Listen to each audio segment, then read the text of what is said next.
Hermanos, yo les pido que vayan conmigo a Romanos capítulo 12, aunque no vamos a estar predicando de Romanos. Romanos capítulo 12, y vamos a leer los versículos 1 y 2. Dice así la palabra del Señor: por consiguiente, hermanos, os ruego por las misericordias de Dios que presentéis vuestros cuerpos como sacrificio vivo y santo, aceptable a Dios, que es vuestro culto racional, y no os adaptéis a este mundo, sino transformaos mediante la renovación de vuestra mente, para que verifiquéis cuál es la voluntad de Dios, lo que es bueno, aceptable y perfecto. Pocos movimientos han impactado la sociedad occidental a partir de la segunda mitad del siglo XX como lo ha hecho el feminismo. Lo que comenzó como un intento de reivindicación de los derechos de la mujer se convirtió en un tsunami ideológico que pretende arrasar con el matrimonio, la familia y de paso convertir la iglesia de Jesucristo en una institución totalmente irrelevante. La semana pasada nosotros consideramos el tema de la ideología de género y cómo debíamos reaccionar ante ella desde una perspectiva bíblica.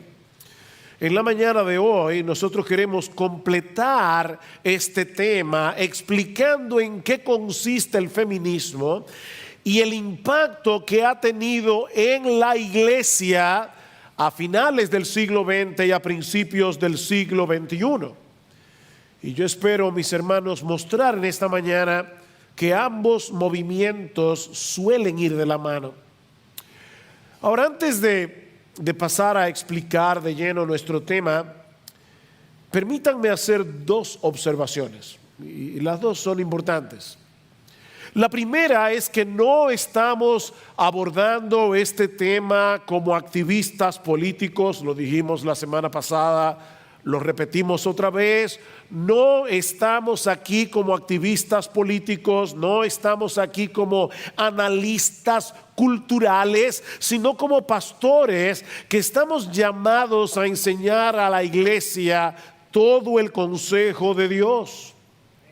De manera que esta exposición no pretende ser una charla sociológica o cultural, sino más bien una exposición de las Escrituras con el propósito de equipar a la iglesia para defender la verdad de Dios revelada en su palabra en medio de este océano de confusión en que parece estar navegando la sociedad occidental. Como dice Pablo en este texto que acabamos de leer, los cristianos no debemos tratar de encajar en el molde delineado, diseñado por este mundo, sino que debemos dejarnos transformar mediante la transformación de nuestra mente. Tú y yo llegamos al cristianismo con muchas mentiras y todavía están entrando más. A través de los medios de comunicación, a través del cine, a través de un montón de instrumentos que el diablo usa para confundir. Así que debemos permitir que la Escritura haga su trabajo en nosotros, despejando las tinieblas ideológicas que son contrarias a la verdad de Dios revelada en su palabra. De lo contrario, mis amados hermanos, perderemos la capacidad de ser sal y luz en medio de este mundo entenebrecido. Así que mi primera aclaración: estamos en un púlpito, esta es una iglesia, este es el día del Señor y estamos predicando las Escrituras. Yo no soy un charlista, yo soy un predicador. Pero debo aclarar también que simpatizamos, escuchen bien, estoy escogiendo cada palabra, que simpatizamos con las críticas del movimiento feminista cuando levanta su voz en contra de las actitudes machistas de aquellos que ven a la mujer como un ser inferior o como un objeto que pueden usar o del que pueden abusar. Como cristianos nos identificamos con ellos en ese sentido. Nos oponemos totalmente, mis amados hermanos, a todo tipo de acción, a todo tipo de actitud que denigre a la mujer en cualquier sentido o que violente su integridad física. El machismo, mis hermanos, es un mal social de la peor clase, porque distorsiona por completo el papel que Dios le ha dado al hombre como cabeza. Mary Cashin dice, y yo solo puedo decir amén a esto: el feminismo identifica problemas reales que demandan respuestas reales. El problema es que la respuesta no se encuentra en el feminismo. La respuesta se encuentra en un regreso al diseño original de Dios revelado en su palabra. Como yo espero mostrar en la mañana de hoy, por corregir un mal, las feministas han creado otro mucho peor. La medicina ha sido más venenosa, más dañina que la enfermedad. Ahora, ¿cómo surge el feminismo y cuáles son sus postulados esenciales? Bueno, contrario a lo que algunos pueden pensar, el feminismo como movimiento no es un fenómeno reciente. En el año 1792, una inglesa llamada Mary Wollstonecraft, la madre de Mary Shelley, la autora de Frankenstein, publicó una obra titulada Una vindicación de los derechos de la mujer, 1792. Y un año más tarde, tanto en Francia como en los Estados Unidos, le siguieron dos publicaciones similares. De ese modo comenzó un movimiento que trajo como consecuencia algunas reivindicaciones en cuanto a los derechos de la mujer, pero que presentaba al mismo tiempo una imagen bastante negativa del matrimonio. Este movimiento no tuvo tanta incidencia en el pensamiento popular, sino hasta mediados del siglo XX, con la publicación de la obra El segundo sexo de Simone de Beauvoir, publicado en el año 1949. Durante sus años de estudios, Simone de Beauvoir conoció al filósofo francés Jean-Paul Sartre, con el que compartió su vida en una unión, por cierto, bastante peculiar y abierta. Tanto Sartre como de Beauvoir promovieron el existencialismo, que explicado en una forma bien sencilla es una filosofía basada en el concepto de que cada individuo debe tomar completa responsabilidad de darle sentido a su vida en un mundo incierto y sin sentido. La frase típica del existencialismo es: la existencia es anterior a la esencia. ¿Y eso qué significa? Bueno, ustedes tienen aquí delante un púlpito, ¿verdad? La pregunta es, para hacerlo bien simple, ¿qué vino primero, la idea del púlpito o el púlpito? La idea. Alguien diseñó este mueble con un propósito particular. Este mueble tiene un diseño particular porque es para una función particular. Así que nosotros creemos que la esencia de este púlpito vino primero que la existencia. Bueno, Jean-Paul Sartre y todos los existencialistas parten de la premisa de que no existe Dios. Y por lo tanto, nadie nos pensó en la eternidad con un propósito particular, sino que más bien el hombre es el producto de una de un accidente fortuito. No tenemos ningún propósito previamente establecido, sino que cada cual debe darle propósito y significado a su vida sin propósito. ¿Se dan cuenta? Por supuesto, dentro de ese contexto filosófico, los roles asignados tradicionalmente para el hombre y la mujer son el resultado de una construcción social. No hay un Dios en el cielo que hizo a la mujer para ser mujer, al hombre para ser hombre, y a los dos les asignó papeles diferentes en la sociedad, en el mundo, en la iglesia, etcétera, sino que más bien son construcciones sociales. Y es aquí precisamente donde entra en juego la obra de Simone de Beauvoir. Su tesis fundamental es que a la mujer se le ha asignado un estatus de segunda clase en la sociedad que no le permite asumir completamente la responsabilidad de su propia vida. Ella alega que este es un mundo definido y controlado por el hombre y que las mujeres han sido forzadas a conformarse al molde que ellos crearon para su propio placer y beneficio. El hombre es el enemigo.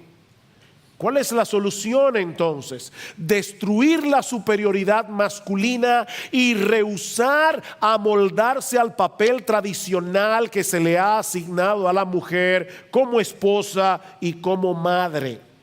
Es por eso que Simone de Beauvoir aboga porque el matrimonio sea una especie de unión libre, que los esposos, si se les puede llamar así, puedan romper en cualquier momento, que el aborto debe ser legalizado y que el Estado debe asumir la responsabilidad de los hijos de aquellas que no quieran abortar. Si el Estado no asume la responsabilidad de hacerse cargo de los niños, las mujeres no podrán desarrollarse plenamente por causa de la maternidad y tendrán que continuar subyugadas en el esquema implantado en nuestra sociedad por la supremacía masculina.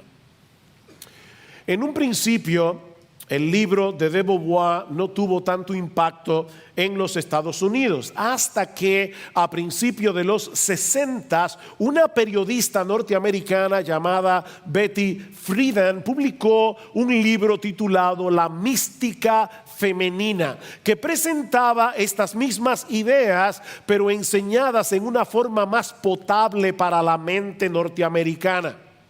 Estas dos obras alcanzaron un alto nivel de popularidad en los Estados Unidos y desataron toda una revolución cuyo centro de ataque es el matrimonio, la familia, la maternidad, la distinción entre el hombre y la mujer y, por supuesto, la moral cristiana. Ahora bien, aquí es que se complica la cosa. Yo espero que hasta aquí me hayan seguido. Más o menos para el mismo tiempo en que Simone de Beauvoir escribía su manifiesto feminista a finales del 1949, una mujer llamada Catherine Bliss estaba haciendo un estudio para el Concilio Mundial de Iglesias, titulado El servicio y estatus de la mujer en la iglesia. Aunque ese reporte fue completado en el año 1952, no se le prestó mucha atención hasta una década más tarde, en 1961, los 60 son la bisagra de la sociedad occidental, cuando otras voces comenzaron a levantarse reclamando un cambio en el papel de la mujer en el plano eclesiástico. Así que muy pronto el movimiento feminista secular encontró un aliado dentro de ciertos grupos religiosos, incluyendo grupos evangélicos, con las mismas metas y los mismos objetivos, eliminar toda diferencia entre el hombre y la mujer. En el plano eclesiástico, esto significa que las mujeres puedan llevar a cabo las mismas tareas y oficios que hacen los hombres en la iglesia, incluyendo el ministerio pastoral y la predicación en el culto público. Esta posición teológicamente se conoce como egalitarianismo o igualitarianismo, de la palabra igual, porque argumenta que el rol de liderazgo, tanto en el hogar como en la iglesia, debe ser compartido por el hombre y la mujer, no debe limitarse a los hombres. En las últimas décadas, este movimiento ha tomado una fuerza impresionante en el mundo evangélico, como podemos ver en muchas denominaciones en el día de hoy. Como bien señala el teólogo Wayne Grudem, en los últimos 30 años se ha estado haciendo un esfuerzo titánico para demostrar que algunos textos de la Biblia no se aplican para nosotros hoy, o que no significan lo que siempre hemos pensado que significan, o que no formaban parte de la Biblia originalmente, o que se contradicen en la experiencia, o simplemente que la Biblia se equivocó. Un esfuerzo titánico. Es por eso, mis hermanos, que este tema es tan relevante para nosotros en el día de hoy, porque aún en su versión evangélica, el feminismo es un ataque directo contra el diseño de Dios para el matrimonio, la sociedad y la iglesia, y a final de cuentas no es otra cosa que un ataque directo contra la inerrancia e inspiración y autoridad de la palabra de Dios. Por razones obvias de tiempo, no podemos dedicarnos a responder todos los argumentos teológicos presentados a favor del egalitarianismo o en contra del feminismo en su aspecto secular, pero al menos hay 4 cosas que quisiera decir brevemente acerca de la perspectiva bíblica del papel de la mujer en la sociedad y en la iglesia. Ya vimos cómo surge el feminismo, cuáles son los postulados esenciales del feminismo. ¿Qué nos dice la Biblia? Bueno, en primer lugar, la Biblia nos enseña que Dios creó al hombre y a la mujer con similitudes y diferencias para que puedan complementarse el uno con el otro y así mostrar más plenamente la imagen y la gloria de Dios a través de nosotros. Eso es lo que llamamos complementarianismo.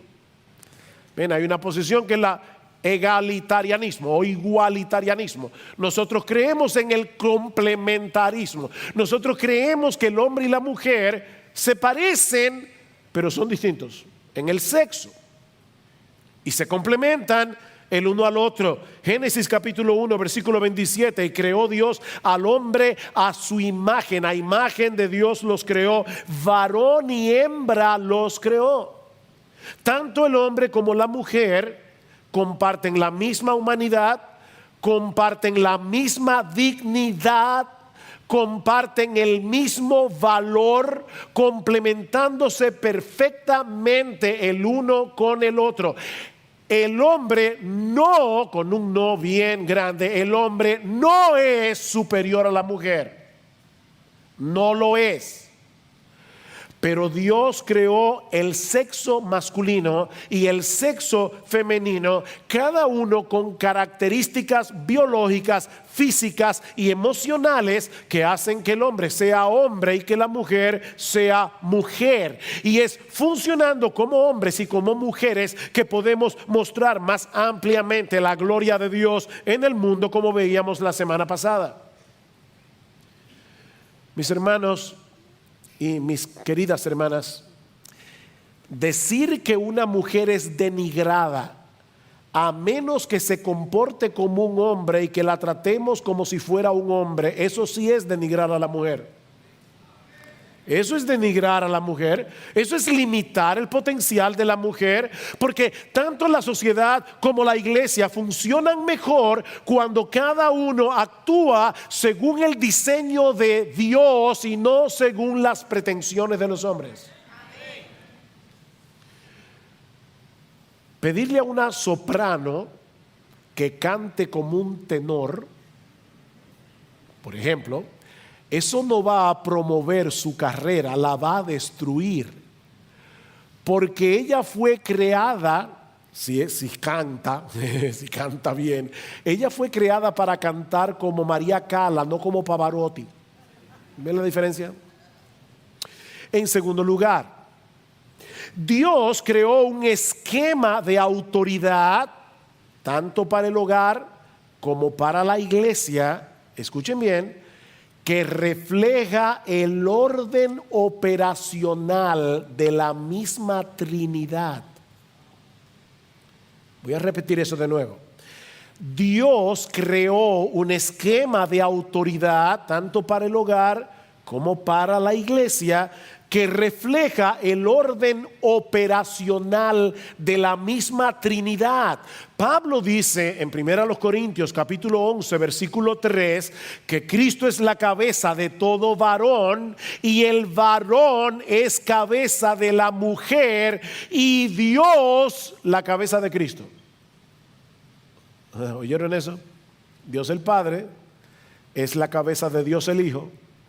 Dios el Hijo es la cabeza de todo varón y el varón es cabeza de la mujer.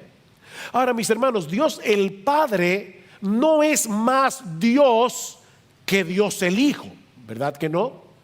Pero en su modo de operación, Dios el Hijo voluntariamente se somete a Dios el Padre.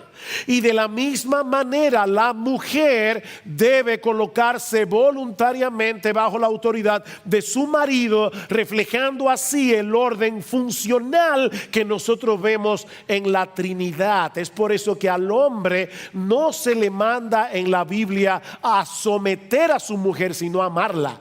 Es a la mujer a la que se le ordena someterse voluntariamente. Mis hermanos, esto no es un asunto meramente cultural.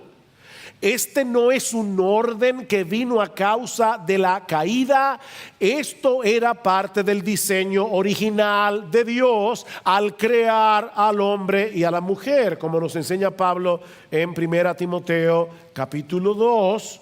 1 Timoteo capítulo 2 versículos 11 al 14. Dice el apóstol Pablo que la mujer aprenda calladamente con toda obediencia.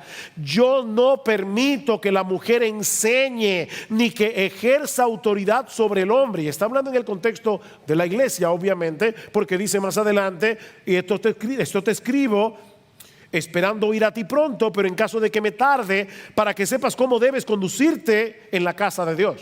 Estamos hablando de la casa de Dios. Dice, yo no permito que la mujer enseñe en la casa de Dios, ni que ejerce autoridad sobre el hombre, sino que permanezca callada, porque Adán fue creado primero, después Eva. Pablo está diciendo, en el orden en que Dios creó a Adán y creó a Eva, hay una enseñanza teológica aquí. Dios creó al hombre primero, después a Eva, y Adán no fue el engañado, sino que la mujer, siendo engañada completamente, cayó en transgresión. En otras palabras, cuando la mujer asumió el papel de liderazgo que no le correspondía, cuando los papeles se invirtieron y Eva se convirtió en la pastora del huerto del Edén, ahí vino el pecado. ¿Se dan cuenta? Mis hermanos, este texto no podía ser más claro. Pablo prohíbe tajantemente que una mujer enseñe a los hombres en el culto público y que ejerza autoridad sobre los hombres en la iglesia. En otras palabras, lo que Pablo está diciendo aquí es que una mujer no debe asumir el ministerio pastoral, porque eso es precisamente lo que un pastor está llamado a hacer: enseñar y ejercer autoridad. Y a la mujer no se le permiten ninguna de las dos cosas en la iglesia. Repito, no se trata de un asunto cultural, se trata de un asunto teológico. Yo sé que yo no voy a ser más popular por enseñar esto. El punto es, mis amados hermanos, ¿qué es lo que enseña la palabra de Dios? Porque cuando el mundo y aún algunos en la iglesia enseñan algo diferente, nosotros tenemos que decir, sea Dios veraz y todo hombre mentiroso. Este texto está muy claro. Cuando las mujeres asumen una posición de liderazgo en la iglesia, y mis hermanos, de verdad, yo sé que hay personas que hacen esto con buena intención, pero cuando las mujeres asumen una posición de liderazgo en la iglesia, cuando las mujeres ejercen el oficio pastoral, están contribuyendo a la confusión que ha generado la ideología de género, porque están confundiendo los roles asignados por Dios para el hombre y para la mujer. Estos roles forman parte integral de la masculinidad y de la feminidad, que fueron tergiversados por la entrada del pecado. Y este es el tercer aspecto que quisiera resaltar en esta mañana. La batalla de los sexos no comenzó con Mary Wollstonecraft o con Simone de Beauvoir o con Betty Friedan. Esta batalla comenzó en el huerto del Edén, cuando Eva asumió el rol de liderazgo y Adán claudicó de su posición de autoridad y dejó de guiar amorosamente y de proteger a su mujer. Es por eso que en la Capilla Sixtina, Miguel Ángel, en el fresco que narra la tentación en el techo de la capilla, presenta a Eva tomando del fruto prohibido y a Adán bajando la rama, porque los dos fueron culpables y Adán fue más responsable. A partir de ese momento, mis hermanos, la sumisión de la mujer y el ejercicio piadoso de la autoridad por parte del hombre se iba a convertir en una batalla campal por el control en el seno del hogar, hablando de las consecuencias que vendrían sobre la mujer por causa de su rebeldía. Escuchen lo que Dios le dice a Eva en Génesis capítulo 3 versículo 16: multiplicaré en gran manera los dolores en tus preñeces. Cada vez que una mujer da a luz, tiene que recordar el dolor que se introdujo en el mundo por causa del pecado. Pero no solo eso, con dolor darás a luz los hijos, y tu deseo será para tu marido, y él se enseñoreará de ti. ¿Qué significa eso de que el deseo de la mujer será para su marido?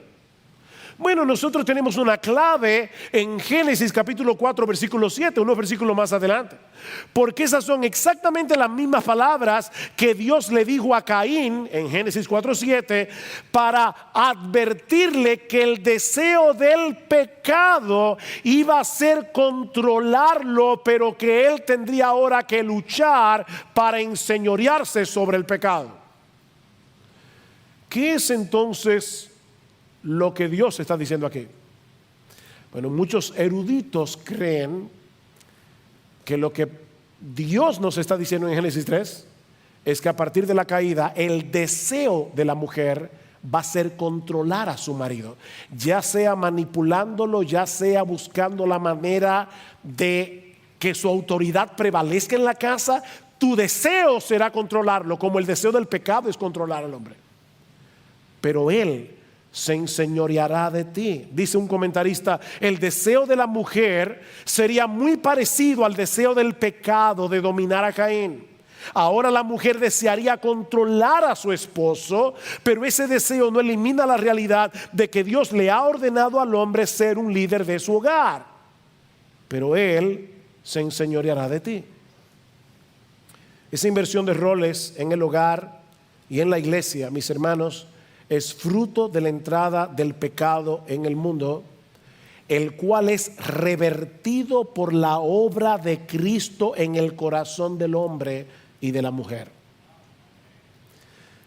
¿Qué dice en Tito capítulo 2? Las ancianas que enseñen a las más jóvenes a estar sujetas a sus maridos, que sean cuidadosas de su casa. Dice, para que la palabra de Dios no sea blasfemada.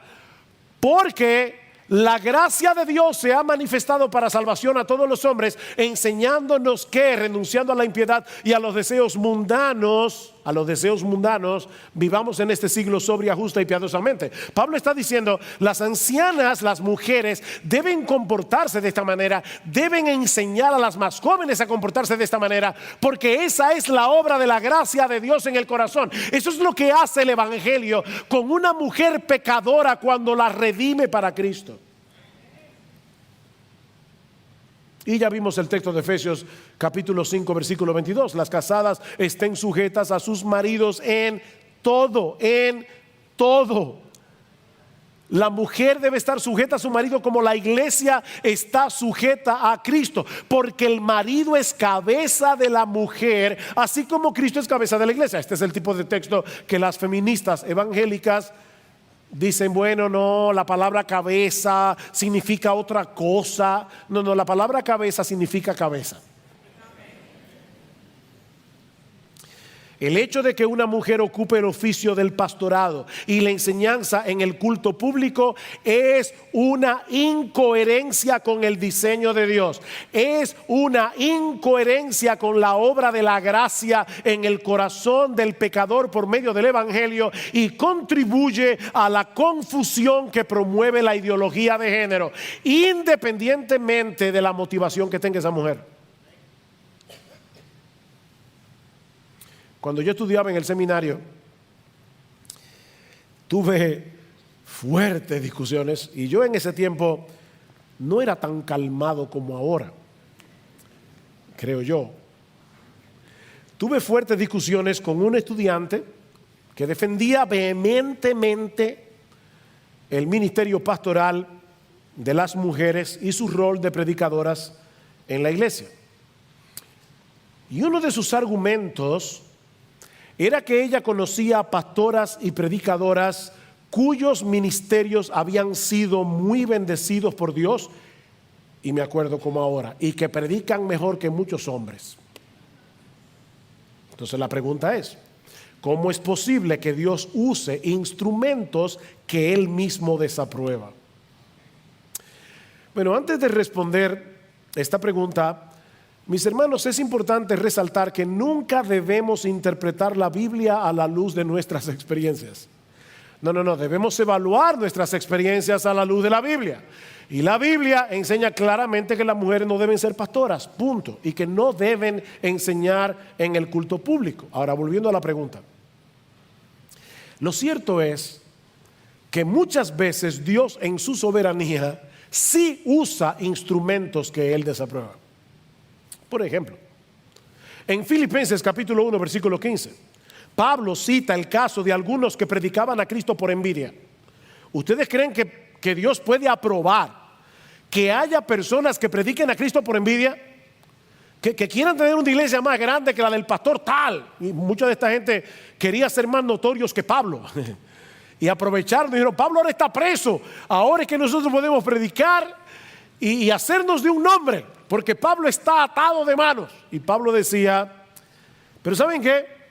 Ellos están predicando a Cristo, o por pretexto o por verdad, y en esto me gozo y me gozaré aún. Tal vez Dios estaba usando a esos predicadores que predicaban por envidia para salvar a pecadores, y Pablo dice, ¿saben qué? Yo me gozo en eso. Que Dios muchas veces usa instrumentos inusuales y hace cosas que son inusuales. ¿No ha pasado un montón de veces en la iglesia, en las iglesias, que solteros se casan con inconversos, hermanas o hermanos, y Dios increíblemente y soberanamente convierte al cónyuge incrédulo? ¿Qué vamos a hacer con eso? Eso es una realidad, ¿verdad que sí? Vamos a usar a nuestros solteros como método evangelístico. ¿Vayan a casarse con impíos? No, porque la Biblia lo prohíbe. El hecho de que Dios en su misericordia y en su bondad use medios inusuales para salvar a un pecador no quiere decir que nosotros tengamos permiso para hacer tal cosa. mis hermanos, los textos de las Escrituras que hablan del papel de la mujer en el hogar y en la iglesia significan lo que significan, y Dios es infinitamente sabio, nosotros no lo somos. Ahora déjenme decirles algo, mis amadas hermanas. El pastorado, el ejercicio del pastorado, no es la única forma en que se manifiesta el feminismo en la iglesia. Porque algunas aquí pueden decir, qué bueno, aquí tenemos sana doctrina. Y aquí todos los pastores son hombres. Y yo nunca en mi vida he pensado pararme en un púlpito. No creas que por eso estás exenta. Porque el feminismo tiene manifestaciones que pueden ser muy sutiles. Y mis hermanos, mis hermanas, hoy se habla mucho del empoderamiento de la mujer. Y yo creo que algunas mujeres están tan empoderadas que no se están dando cuenta del impacto que el feminismo está teniendo en ellas. Mira, mi hermana, cuando tú tratas a tu esposo como si fuera tu hijo, eso es el impacto del feminismo. Cuando tú irrespetas la autoridad de tu marido, eso es el impacto del feminismo. Cuando tú no te conviertes en una plataforma que ayude a surgir el liderazgo de tu marido, sino que lo aplastas en las reuniones públicas, tú eres la que más habla y tu pobre marido tiene que coger un turno para hablar. Todas esas son manifestaciones del impacto del feminismo. No es solamente ser pastora. Todos nosotros tenemos que revisarnos a la luz de los roles. ¿Amo yo a mi esposa como Cristo amó a la iglesia? Mi hermana querida, ¿tú estás respetando a tu esposo como la iglesia respeta a Jesús? Porque eso es lo que dice la Escritura. Déjame ponerte lo más simple. Si yo le hiciera un examen a tus hijos de 5, 7 y 9 años y les pregunto, mis hijos, díganme una cosa, ¿quién es que manda aquí? Ellos van a poder decir, mire pastor, aquí manda mi papá. Ahora eso sí, ese hombre ama a mi mujer, a esa mujer. Él ama a mi mamá y protege a mi mamá y cuida de mi mamá. Él no es un abusador, pero él es la autoridad aquí. Y mi mamá es la ayuda idónea. Tus hijos pueden decir eso, seguro. En cuarto lugar, el ejercicio de los dones no debe limitarse a lo que ocurre los domingos en el servicio de adoración. ¿Y por qué yo digo eso? Bueno, porque yo creo que es por no entender esto que algunas personas no saben cómo pueden poner sus dones en operación en el cuerpo de Cristo, a menos que sean pastoras o predicadoras. A menos que tengan una participación de alguna manera en el culto público o estén en algún ministerio formal de la iglesia. Y este es un problema que no solamente afecta a las mujeres, esto también afecta a los hombres, porque no todos los hombres son pastores, ni todos los hombres predican o enseñan en el culto público, pero todos debemos contribuir a la edificación de la iglesia, hombres y mujeres, según los dones que Dios ha dado a cada uno, según la posición en que Dios ha colocado a cada uno. ¿Saben que un tercio de las personas que Pablo menciona en Romanos capítulo 16, que es un capítulo donde hay muchos saludos, un tercio de las personas que Pablo saluda son mujeres? Y léanlo cuando lleguen a su casa. Es obvio que eran mujeres que estaban muy activas en la expansión del reino de Dios. No eran mujeres pasivas. Y eso me lleva a mi tercer encabezado. Ya vimos cómo surgió el feminismo, que enseña el feminismo. Vimos una respuesta bíblica de estos postulados en el mundo evangélico. Veamos ahora, en tercer lugar, cuáles son las cosas que sí pueden y deben hacer las mujeres para beneficio de su iglesia local. Bueno, lo primero es que las mujeres deben aprender. Las mujeres deben aprender. Las mujeres cristianas tienen la responsabilidad de crecer en el conocimiento doctrinal de las Escrituras, y la iglesia tiene la responsabilidad de instruirlas. Ahora, yo sé que esto puede sonar muy obvio en el día de hoy, pero en la época en que se escribió el Nuevo Testamento, esa era una enseñanza muy revolucionaria. En el tiempo del Señor, las mujeres eran tratadas como seres inferiores, tanto en el mundo grecorromano como lamentablemente en la sociedad judía, no por causa de la enseñanza del Antiguo Testamento, sino a pesar de lo que enseñaba el Antiguo Testamento.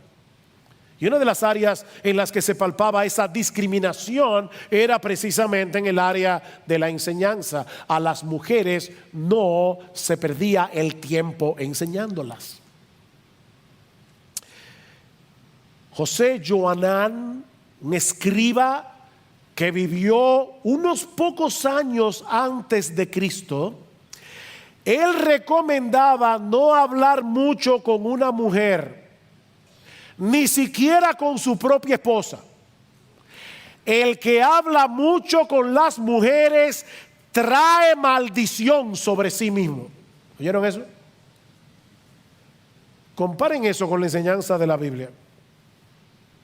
Mis hermanos, esa no es la enseñanza del Antiguo Testamento. Las mujeres tenían las mismas responsabilidades que los hombres en lo tocante a la obediencia a la ley, y ambos tenían la responsabilidad de aprender la ley y enseñarla, en el caso de los padres, papá y mamá, a los hijos. ¿Qué dice en Proverbios capítulo 1 versículo 8? Oye, hijo mío, la instrucción de tu padre y no abandones la enseñanza de tu madre. Las mujeres debían conocer la ley para poder enseñarla. Y cuando llegamos al Nuevo Testamento, es evidente que el Señor Jesucristo no se amoldó a los prejuicios de su época. Fue a una mujer de Samaria, que el Señor le impartió la enseñanza más profunda que encontramos en los evangelios acerca de la verdadera adoración. ¿Y ustedes recuerdan cuál fue la reacción de los discípulos cuando lo vieron hablando con una mujer? Se sorprendieron, porque en aquellos días era una deshonra que un maestro hablara con una mujer en público. Pero nuestro Señor Jesucristo no era así. En Lucas capítulo 10 versículo 38, no solamente vemos a María sentada a los pies de Jesús como una discípula, aprendiendo de la palabra de Dios, sino que vemos a Jesús alabando a María por su disposición a entender. Marta, María ha escogido la mejor parte, le dice Jesús a Marta. ¿Quiénes fueron los primeros testigos de la resurrección de Jesús? Un grupo de mujeres. El Señor Jesucristo escogió a un grupo de mujeres para ser las primeras en anunciar al resto de los discípulos este evento fundamental de nuestra fe. De hecho, en el mismo texto en que se prohíbe a la mujer enseñar y ejercer dominio sobre el hombre, Pablo nos dice que las mujeres deben aprender. Que las mujeres aprendan, dice Pablo, y es un imperativo. Asegúrate, Timoteo, de que las mujeres aprendan. Las mujeres necesitan aprender teología, mis hermanas. Las mujeres necesitan aprender teología, lo mismo que los hombres. Las mujeres necesitan crecer en el conocimiento de Dios. No lean únicamente el libro de familia, está bien que lo hagan, pero no se limiten a eso, mis hermanas. Conozcan los atributos de Dios. Ustedes necesitan conocer el Evangelio, todas las aristas del Evangelio, para poder aplicarse el Evangelio a sus vidas día tras día, para poder ser ayuda idónea de sus esposos. Las mujeres necesitan aprender. Y eso nos lleva a nuestro segundo encabezado. Y es que no solamente las mujeres deben aprender, sino que también deben enseñar. Las mujeres deben enseñar. El hecho de que Dios haya limitado a los hombres el oficio pastoral y la enseñanza en el culto público no quiere decir que las mujeres carezcan de ese don. o que no puedan enseñar en otros contextos. Lo que se prohíbe en el Nuevo Testamento es que las mujeres ejerzan la enseñanza de una forma tal que violenten el esquema de autoridad diseñado por Dios para el hogar y para la iglesia. Pero las mujeres deben enseñar. Ellas deben enseñar a sus hijos y por extensión a los niños en general. Y Proverbios tiene varios textos sobre eso. El ejemplo de Loida y Eunice, ¿quiénes formaron a Timoteo para llegar a ser el hombre que fue? Su abuela y su mamá. Su abuela y su mamá. Y Pablo le dice: Timoteo, recuerda lo que te enseñaron tu abuela y tu mamá, porque desde la niñez has sabido las sagradas escrituras. Ahora, ¿saben por qué Loida y Eunice podían enseñarle las escrituras a Timoteo? Porque conocían la palabra de Dios. Lean el Magnificat de María y ustedes van a ver allí la exclamación y alabanza de una mujer joven, porque probablemente María era lo que hoy se conocería como una teenager, una mujer adolescente ya llegando a la edad adulta, que conocía muy bien las escrituras del Antiguo Testamento. Las mujeres deben enseñar. Y eso es algo que debe ser enfatizado en esta época, porque la maternidad está subvalorada. Está subvalorada. Como si las mujeres que se quedan en casa enseñando a los hijos, esas sí que son ciudadanas de segunda categoría en esta sociedad en la que nos ha tocado vivir. Pero de igual manera las mujeres deben enseñar a otras mujeres. Tito capítulo 2 versículo 3 al 5 dice: las mujeres ancianas enseñen a las más jóvenes a amar a sus maridos y a sus hijos, a ser cuidadosas de su casa, a ser buenas. Y es interesante que Pablo le dice a Tito: Tito, tú sabes cómo son los cretenses, malas bestias, glotones, mentirosos, ociosos. Y en esa sociedad, Pablo está diciendo, las ancianas deben ser reverentes en su porte y deben ser maestras del bien en esa sociedad. Pero las mujeres también pueden enseñar a los hombres en ciertos contextos en que la autoridad masculina no sea socavada. Abigail fue el instrumento que el Señor usó para hacer desistir a David de lo que le pensaba hacer a Nabal. Y ustedes recuerdan en 1 Samuel 23 lo que David le dijo a Abigail cuando ella vino a enseñarle al rey. ¿Recuerdan lo que le dijo David? Mire, cállese la boca. Eso fue lo que le dijo David. Bendito sea el Señor y bendita seas tú de Jehová, que has venido a estorbarme en el día de hoy. Apolos fue un gran predicador en el Nuevo Testamento.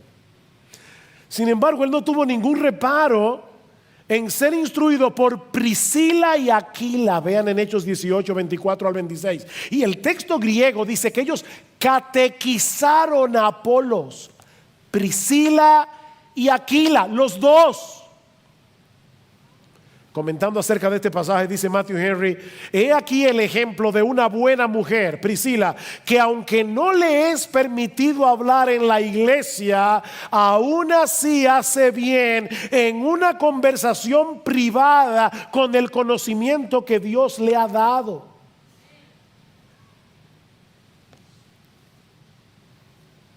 Yo le doy gracias a Dios por algunas mujeres escritoras que han sido una enorme bendición en mi vida para aprender muchas cosas. Han sido mis maestras a través de libros. Eso no socava la autoridad del hombre, es una forma indirecta de enseñar a los hombres. Léanse La pura verdad de Nancy Pearcey. Léanse el libro El Evangelio feminista de Mary Cashan. Hay mujeres ahora mismo que están escribiendo libros, wow, que hay que quitarse el sombrero, porque Dios les ha dado ese conocimiento de la palabra. Pero en tercer lugar, las mujeres deben ayudar y ejercer misericordia dentro de la iglesia. Si bien es cierto que tanto los hombres como las mujeres deben mostrar misericordia a los necesitados, mis hermanos, no es menos cierto que Dios ha dotado a las mujeres de una sensibilidad particular que las hace más aptas para este tipo de ministerio. Y tan importantes son en una iglesia los que pastorean, los que dirigen, los que predican, como los que manifiestan el amor, la gracia y la misericordia de Dios, sirviendo a los necesitados. Dice en Lucas capítulo 8 versículos 1 al 3 que mientras el Señor y los discípulos iban predicando el evangelio por las ciudades y aldeas, un grupo de mujeres les servían con sus bienes. Mis hermanos, el Señor Jesucristo fue servido por un grupo de mujeres, y ustedes pueden estar seguros que habría sido muy difícil, humanamente hablando, para el Señor y los apóstoles llevar a cabo la tarea que ellos estaban llevando a cabo sin la ayuda de estas mujeres. En Hechos capítulo 9 vemos el ejemplo de Dorcas, de quien se dice que abundaba en buenas obras. Y cuando Pablo escribe a Timoteo acerca del tipo de viuda que debía ser colocada en la lista de la iglesia, le dice explícitamente que debía tener testimonio de buenas obras. Si ha criado hijos, si ha practicado la hospitalidad, si ha lavado los pies de los santos, si ha socorrido a los afligidos, si ha practicado toda buena obra. ¿Se dieron cuenta, mis hermanos, de las cosas que faltan en esa lista? Pablo no dice si ha sido una buena pastora. Pablo no dice si ha sido una fiel predicadora en la iglesia de la palabra de Dios. No, el texto enfatiza la crianza de los hijos y las obras de misericordia. En conclusión, no es la corriente de este mundo lo que debe determinar cuál es el papel del hombre y de la mujer en el hogar y en la iglesia. Queridas hermanas de Iglesia Bíblica del Señor Jesucristo, jóvenes, adultas, maduras, ancianas, no dejen que las vanas filosofías de este mundo les roben la joya preciosa de un espíritu afable y apacible que es de grande estima delante de Dios. Eso no es temperamental. Hay mujeres que dicen, es que yo no nací con ese temperamento. No. Esa es la obra de la gracia transformadora de Dios en el corazón de una mujer.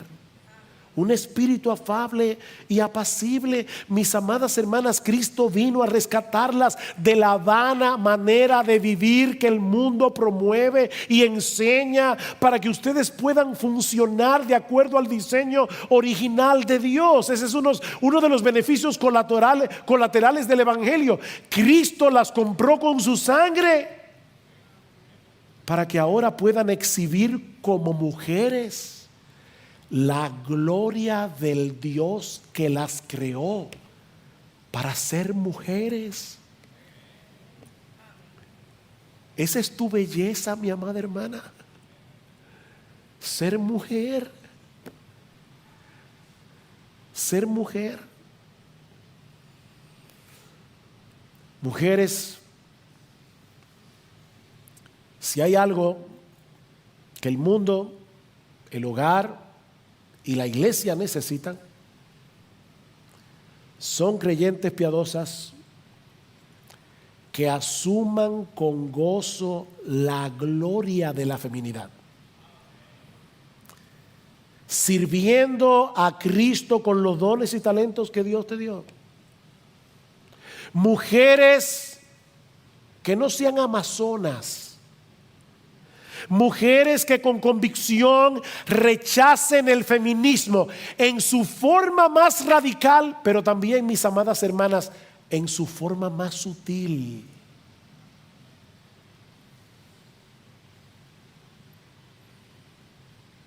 Yo no critico que una mujer estudie y haga una carrera, Pero déjame hacerte una pregunta. En el fondo de tu corazón, si tú decidiste quedarte en casa cuidando a tus hijos y una amiga del colegio tuvo la oportunidad, por la razón que sea, de hacer una carrera, tú te sientes al menos cuando se encuentran en el supermercado, ella con su maletín de ejecutiva y tú con el bolso del bebé, tú te sientes al menos. Miren, hermanos, yo les decía al principio, el feminismo es un tsunami ideológico que está arrasando con todo.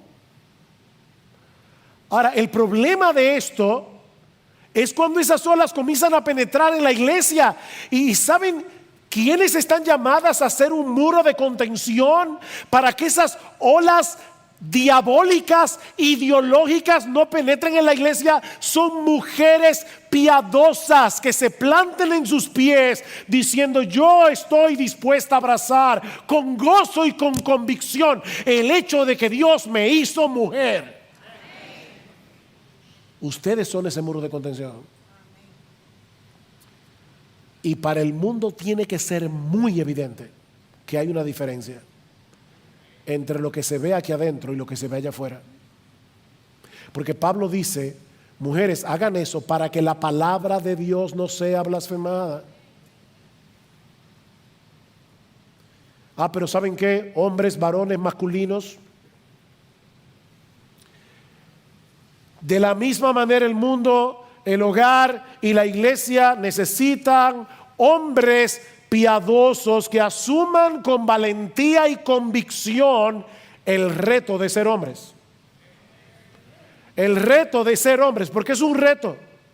Maridos que amen a sus mujeres como Cristo amó a la iglesia, y no olviden lo que Él hizo por ella: morir en una cruz.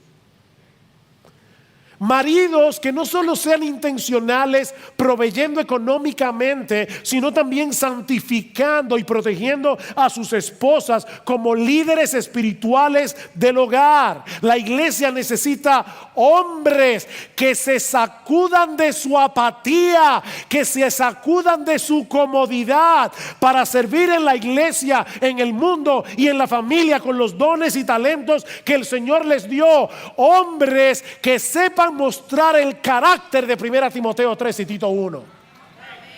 Porque eso no se escribió solo para los pastores. No, lo que está diciendo es: los pastores deben tener estas características: marido de una sola mujer, sobrio, prudente, decoroso, hospedador, apto para enseñar. Ese es opcional. No dado al vino, no pendenciero, no codicioso de ganancias deshonestas. ¿Saben lo que Pablo está describiendo allí? A un hombre piadoso. Es de esos hombres piadosos que se escogen pastores. Pero así deberían ser todos los hombres de la iglesia, con la única excepción de apto para enseñar.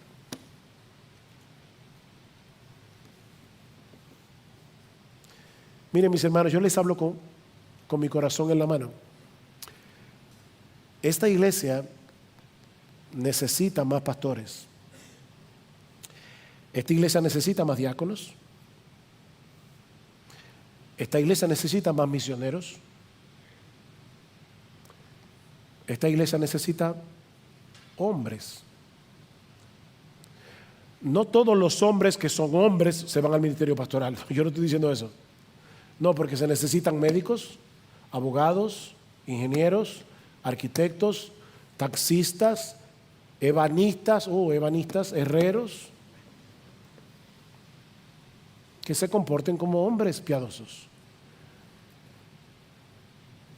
Pero hermanos, ¿de dónde van a surgir los hombres? Jóvenes que están aquí, ¿de dónde van a surgir los que van a llevar adelante esta iglesia cuando ya nosotros no estemos aquí? ¿Los tendremos que traer de fuera o van a surgir de aquí? Para que esta iglesia siga en pie hasta que Jesucristo vuelva. Oh, que el Señor nos conceda mantener en alto la verdad de su palabra, no solo a través de lo que decimos, sino a través de lo que modelamos delante de los demás y sobre todo delante de nuestros hijos. Y si este mensaje te ha convencido de pecado, mi hermano, mi hermana, recuerda el Evangelio. Recuerda el Evangelio. Recuerda la sangre que Cristo derramó en la cruz y que nos limpia de todo pecado. Recuerda la promesa de que si confesamos nuestros pecados, Él es fiel y justo para perdonar nuestros pecados y limpiarnos de toda maldad. El que encubre su pecado no prosperará.